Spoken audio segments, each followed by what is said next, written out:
Aujourd'hui, nous plongeons dans l'univers des processeurs Apple avec une comparaison entre deux géants, l'Apple M3 et son prédécesseur, l'Apple M2.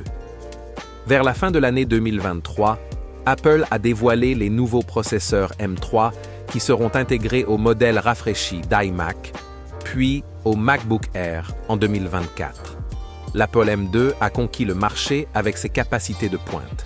Avec les processeurs M3, Apple promet de meilleures performances et une intégration harmonieuse avec les produits Mac. Apple a annoncé 3 variantes. Pour sa puce M3, il y aura donc des processeurs M3, M3 Pro et M3 Max. Apple a annoncé que M3 serait dans un premier temps réservé aux professionnels avec les iMac, ainsi que les MacBook Pro M3 de 14 et de 16 pouces. Apprenez en plus sur ce nouveau MacBook Pro en cliquant sur le lien en description. Mais ce mois de mars 2024, Apple vient de lancer le MacBook Air M3 propulsé par le nouveau processeur. D'ailleurs, si ce produit vous intéresse, vous pouvez suivre le lien dans la description. Alors, qu'est-ce qui change? Quelles sont les améliorations apportées aux puces M3 par rapport au processeur M2?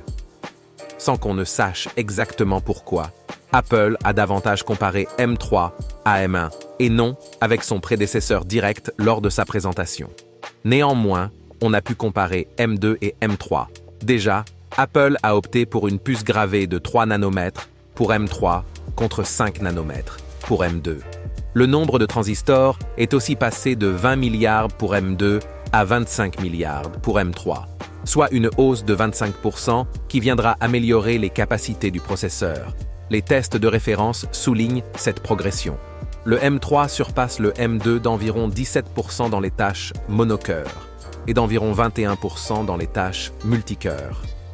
Dans les performances GPU mesurées par les benchmarks Metal, le M3 présente une amélioration notable d'environ 15% par rapport au M2. Par ailleurs, la puce M3 introduit une toute nouvelle architecture GPU. Cette architecture inclut Dynamic Caching, une fonctionnalité révolutionnaire qui optimise l'allocation et l'utilisation de la mémoire GPU, ce qui permet à M3 de s'adapter en temps réel aux différentes exigences des tâches. Ce changement va non seulement améliorer les performances graphiques pour les applications intensives, mais renforce également l'efficacité énergétique globale de la puce. Le nouveau GPU prend également en charge le décodage vidéo AV1 pour fournir une vidéo plus efficace et de meilleure qualité à partir des services de streaming.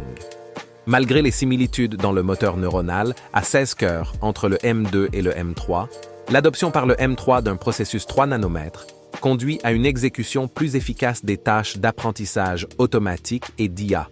De plus, le M3 conserve jusqu'à 24 gigaoctets de mémoire unifiée, tout comme le M2, mais exploite le nouveau processus pour une utilisation plus efficace de la bande passante mémoire.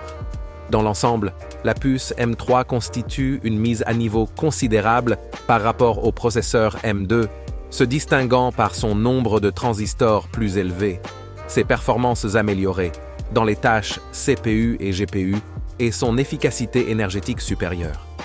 Néanmoins, même si la puce M3 offre des progrès évidents, l'étendue de sa supériorité ne nécessite pas une mise à niveau immédiate pour les utilisateurs actuels des M2. Investir dans un MacBook Air M2 reste toujours intéressant. Suivez le lien en description si ça vous tente. Voilà. N'hésitez pas à nous partager vos impressions et votre expérience Mac en commentaire. Retrouvez également d'autres actus Apple sur notre blog technply.com. Pensez à nous laisser un petit like si vous avez aimé la vidéo, partagez-la et n'oubliez pas de vous abonner à la chaîne si ce n'est pas encore fait. À bientôt!